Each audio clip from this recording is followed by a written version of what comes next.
Good morning, everyone, and welcome to Shelby Township. Thank you for coming on this solemn occasion. We're going to go over the facts of a double homicide that occurred on Friday, November 7th. Our police officers were dispatched on Friday, November 7th at 12:38 p.m. to Star Auto Sales. It's located at 47092 Ryan Road for a welfare check. An employee who was out buying parts at the time came back into the office and observed his boss and another male down in the office with gunshot wounds. At this point, I'd like to introduce my team. Although Mr. Lucido is a Macomb County prosecutor, he's been an integral part of this investigation, and so is his prosecutors. I'm sorry, he's over here. My deputy chief, Jason Schmiller, runs operations. Lieutenant Brandon Dowdy. Brandon is our detective commander, and he also is our SWAT team commander, which is called our Tactical Response Unit. Tommy Gibbs is the officer in charge of the homicide investigation, and then Jason Armstrong is our team leader for our Tactical Response Unit, which was critical. Over here to my right is Mr. Ron Robinson. He's our state rep for the area. Mr. John Vermeulen, one of our trustees. Our officers arrived on scene at 12:41 p.m., and we discovered two males, both deceased from gunshot wounds. They were in the office of Star Auto Sales. The victims have been identified as Gaith Babone. He's a 48-year-old male from Clinton Township. His picture is going to be put up on the board for you. And then the owner of the business, Marvin Batu. He's a 40-year-old male from Shelby Township. He was also the owner of the business. Marvin is a married father with 3 young children under the age of 5 years old. And I apologize, Gaith also was married with children. I just don't know how many children that Gaith had. Our officers immediately deployed our canine, our drones, detectives, our evidence technicians immediately and began investigating. We discovered 5 9mm shell casings that were located inside of the office. Surveillance video from inside of the business showed the suspect entering the business and shooting both Baban and Batu from point-blank range. Video showed that the suspect was a black male wearing black clothing and wearing a mask to hide his identity. Video also showed the suspect exiting the store and leaving the business on foot. He walked away very coolly. I think some of you might have seen the video already. That was released not by us, but by, I think it was a local business. Through our detectives' interviews, we learned that a black male had been in the business approximately 3 weeks ago, arguing and making threats to the owner regarding the sale of a vehicle. It was a Hummer vehicle. It was purchased for, I think, $3,000. Closed-circuit TV review and our flock camera system, which has done an incredible job for us, determined a potential getaway vehicle. The vehicle was determined to be a rental vehicle. What's the name of the rental? Turo. I never heard of it before. They had to teach me about it. So my understanding is this, I want to explain this for a second, how complicated this became. So when we identified what we thought was the suspect's getaway vehicle, when we run the registered, our flat cameras and surveillance video picked up the license plate. It comes back registered to a guy. So we thought this was the guy. Well, it turns out that his name has 100 vehicles registered to him. So thankfully, when we called him, he answered the phone, and he explained this is a Turo vehicle, and here's who we rented the car to. And who he rented the car to was the man that had the trouble with the Hummer a few weeks earlier. We immediately locked in on the suspect. At that point, our detectives, led by Brandon Dowdy, identified Terrence Jermaine Sandals. He's 46 years old, and he's from Houston, Texas area. At that point, we contacted Mr. Lucido's office and obtained a search warrant for the vehicle and for the location where we identified him. And how we identified him was through another search warrant on his phone. Our Special Investigations Unit, which I'm extremely proud of, was able to locate the suspect's vehicle at a hotel room in Romulus. At that point, we immediately set up surveillance on the vehicle while we obtained our search warrants for evidence from the hotel room. Surveillance video from the hotel showed the suspect entering the hotel approximately 1 hour after the murders. He was wearing the same clothing and shoes as we saw on the surveillance video from the double homicide. Our Shelby Township Tactical Response Unit went into action. Our team made the location with the search warrant in hand. We executed a no-knock warrant that was signed by the magistrate, and we immediately went into the room and arrested Sandals. Laying in bed with Sandals was a handgun. He had another handgun on the dresser of the location. Cash that was stolen from the location was also recovered. We did have assistance from the Sterling Heights Special Response Team also. We have a great relationship with them, and they sent 4 of their operators to help us, and they were there stationed outside of the motel in case the guy jumped out a window, which we've experienced before, and we'd like to thank them for that. The suspect was placed under arrest exactly at 5:58 a.m. I mentioned that the guns were in the room with him. One was laying right in bed with him. We did recover other evidence linking him to the double homicide. At this point, I'm going to turn everything over to Mr. Peter Lucido, the Macomb County Prosecutor. And Pete, where are you? I didn't mention this. I'll take care. Okay, right here. Thank you, Chief. Welcome, everybody. Good morning. I'd like to first tell everybody thank you for being here, but also a gratitude should be owed to not only Sterling Heights Chief, but the Romulus Police Department, Utica Police Department, and the Michigan State Police and the FBI for their assistance in this case. Undoubtedly, it takes an army to bring somebody to justice. Terrence Sandals was arraigned on Monday, yesterday, in the 40 Wayne A District Court. He's held without bond. These are the charges that were authorized and issued by the Macomb County Prosecutor's Office. There's 2 counts of homicide in the first degree, premeditated, life without parole, 6 counts of weapons, felony firearm. This individual has a lengthy record out of Texas. Also, there's a felony warrant for him that's out there and is outstanding, and they probably will extradite him once we get the governor's warrant. There's 2 counts of armed robbery and 2 counts of possession of firearm by a felon, 1 count of carrying a concealed weapon, and habitual fourth, which is any term of years up to life. These are very serious charges. These are very serious in nature, and to have it happen here in our neighborhood, as well as here in Macomb County, it's not just troubling, it's tragic. The loss of 2 individuals and their families that have to suffer as a result of this. So again, thank you, Chief, for all the hard work, and everyone who was part of this. Thank you for doing what you do every day. And right now, I think we are going to take questions, Chief, at this point. Any questions by any of the news media that's here today? Any idea or evidence that this guy was from Skip Town being found at a hotel near Detroit Metro Airport? No, we don't believe so. He was actually living out of the motel at the time, hotel. Can you share what brought him here, meaning how long he was here? I mean, at first blush to a layperson, somebody from Houston, and then coming to an apparent nondescript car dealership in Macomb County. You mentioned previously having an argument over a vehicle. I mean, why was he here, to your knowledge? Did he have a previous relationship with them? Yep, so my understanding is that there's an active felony warrant, so he was fleeing. All his crimes he's committed in the past have all been in the Houston area. So when this new warrant for his arrest, which he's aware of, we believe he came up to Michigan at that time. Now, he also, I mentioned he bought a vehicle from the Star Auto before, and then they had a dispute. He thought it was a lemon. They went back and forth arguing about it. And at a certain point, he just dropped the vehicle off, correct? And just left it there. So that was the impetus then of what happened? 100%, yeah, yes. Let me clarify something. He didn't go in to rob. And this was no hit. He went in to kill that man, to kill the owner. And then Mr. Baban just happened to be there at the time. So was Mr. Baban a friend of he's a friend. I shouldn't say interested. We believe that he was there to purchase some vehicles from Mr. Batu. So he was a customer? Yes, yep. They had some kind of relationship because they're in the office, obviously very comfortable, so, yes. Pete, you talked about extradition potentially, but wouldn't homicide in Michigan be a higher charge and more?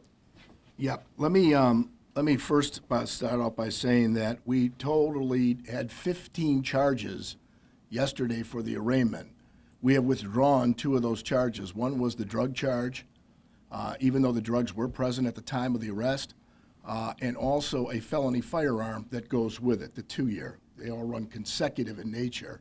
So it's down to 13 charges at this point that he will be seen. It's because another agency that's involved, a task force, is more interested in those drugs that were found, and they'll be looking into it, but there's no telling whether or not we're going to rejoin those charges at some time.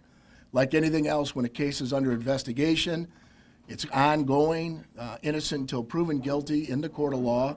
This man has every right to be presumed innocent based on the nature and circumstances, though it's no bond means something here. In addition, I want to tell you about the extradition. A governor's warrant is necessary for the state of Texas to take this individual and have him extradited back to the state on the open warrant, on the open felony warrant. And he has assaultive nature crimes, so I'm sure they're going to be looking for him, but you're absolutely right. The murder charges both carry with it life without parole. It would be futile, if you will, to go back on a charge that doesn't carry life. So forgive my ignorance, I don't mean to grind it to a fine powder here, but why would that even be a consideration when he's wanted for premeditated murder here? Okay, number one, that warrant had stayed out there and they put it in lien in their own system in the state of Texas. Number two, they have every right to him, like anyone else that has rights to individuals that have committed crimes in their state or in their county. As a result, if this case, for whatever reason, is concluded, they may not need it at that point, just housekeeping rules, which is they would go ahead and do a plea by maybe even over Zoom. Can you describe Mr. Sandals' connection to the Detroit area? Why was he in this area? Does he have family here? We're still investigating that, but like I said, what I think, and I think some of my men agree with me, that he was fleeing Texas, had some kind of connection up here, but we're still looking into that. He was working in this area? Yeah, not legitimate work, a different kind of work, if that makes any sense, so. The quantity of cocaine, are you able to say, large amount, quote unquote? It was enough to charge him with distributing, but we're not going to do that right now, and the prosecutors are working through that. Not to say we're not going to come back in the future and get a warrant, but right now, the prosecutors have decided not to do that. And if you don't mind, a couple of timeline questions. To your knowledge, how long has he been in Michigan and at the hotel? And it was 2 weeks, 3 weeks ago that he purchased the car and was upset about it? The vehicle was over a month ago. Brandon, can you answer those questions, please? 5 weeks. Okay, 5 weeks he purchased the car. Right. And then there's a discrepancy about, he's saying something different, how long he's been in town, and our investigation's showing he's been in town longer than that. So we're looking into all this right now. I don't mean to monopolize, but it also struck me as why would he come all the way to Shelby Township when there's plenty of car dealerships in Romulus and Wayne County? Good question. Yeah. Good question. Do we know? No, we don't know. In fact, if anything, all these pieces that we have clearly give a picture of what has happened, but every little nuance that's being asked, we're looking into still. There's one more thing I want to add too. Our SIU detectives, they went in like super sleuths. I've read cases before where these young guys now with their technology, they went in and they were able to access, our Shelby Township Special Investigations and our detectives under Lieutenant Dowdy were able to go in, grab the server, pull the video up immediately. Like within minutes, we saw the whole thing that happened. And this is, I don't even think I could pull the server up in my own house, if that makes any sense. So I was beyond proud of them. These guys trained for this. We're prepared. Our 4 pillars of our police department are preparedness, which our men were, and women. Pride, which we take great pride in protecting Shelby Township, keeping it safe. Professionalism, which we strive for daily. And incredible, outstanding teamwork done by our men and women of the police department. I've been doing this for 39 years now. All 3 counties, 3 major police departments. I don't think I've ever been more proud of my staff in my life than I am right now. Any other Can questions? you reveal how much cash was stolen, any other items were stolen from the facility? Cash that was in the, I assume it was with the business that Mr. Sandals allegedly stole? I didn't hear the question. The amount of cash Yeah. that Mr. Sandals stole from the business? Yeah, the amount. Of that, and were there any other items stolen? The cash only was stolen. Do we want to give that out? No, we can't give that out. Not now. We're still, like I said, I'm probably saying too much. And assuming the firearms that you found at the hotel, that was the one used in the crime about an hour or so beforehand? They won't let me say this, but I'll tell you I'm 100% confident that the murder weapon was recovered. I guess he just answered the question. I'm a family member. Can I have one question? Yeah, of course. Okay, you said there's an open warrant for him in Texas. Yep. So he's carrying whatever he had here back with him to Texas, so you guys transfer it to Texas? So- Let me Go ahead, take Pete, it. please. Yeah, and I'm sorry about your loved one who's been lost. I truly am. After reviewing this information and seeing what happened, it is horrific. So sadness goes out, but our hearts go out to the family. So he's transferred to Texas? Okay, he's not transferred to Texas. He'll be sitting in the Macomb County in jail until we get this case resolved. He will be staying right here. A governor's warrant won't stop our prosecution and furtherance of this case in its making. As a result, after this case has been concluded, then, and only then, will they have rights to this prisoner. So, if possible, can be transferred to Texas. They have everything, whatever got here, transferred with him. No, that doesn't, the crime was committed here in Shelby Township. Okay. As a result, Shelby Township has the jurisdiction and will be prosecuting this crime to the fullest extent of the law. Thank you. Any other questions? How many homicides in Shelby Township?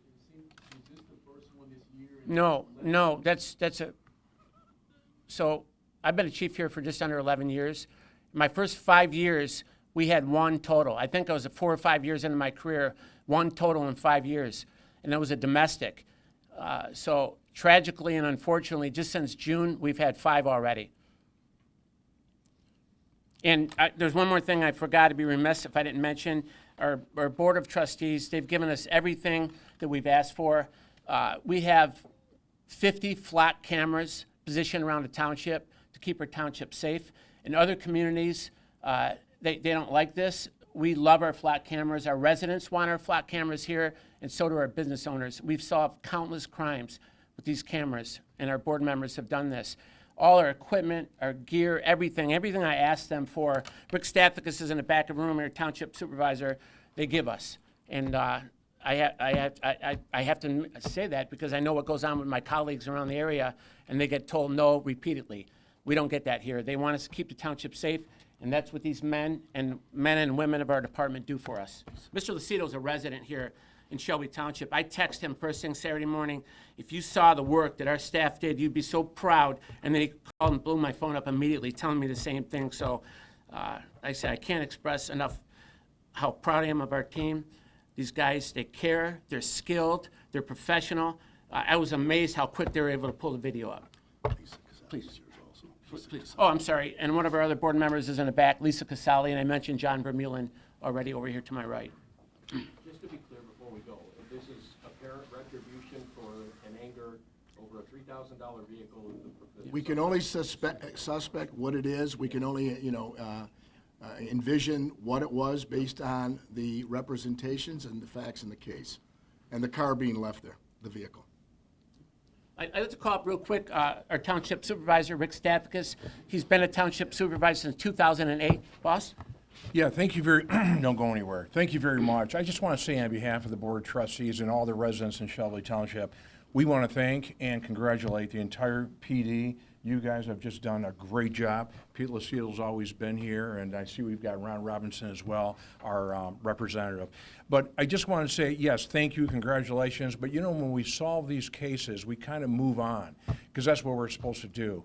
But I see we've got a family member in the back, and I just want to say to the victims of the families of these victims, we continue to pray for you. We know that you will be grieving forever, and we will not forget this, and we continue. You are in our prayers, and we want you to know that. Thank you very much. Thank you, sir. Robinson, I think, Go ahead. Mr. Robinson?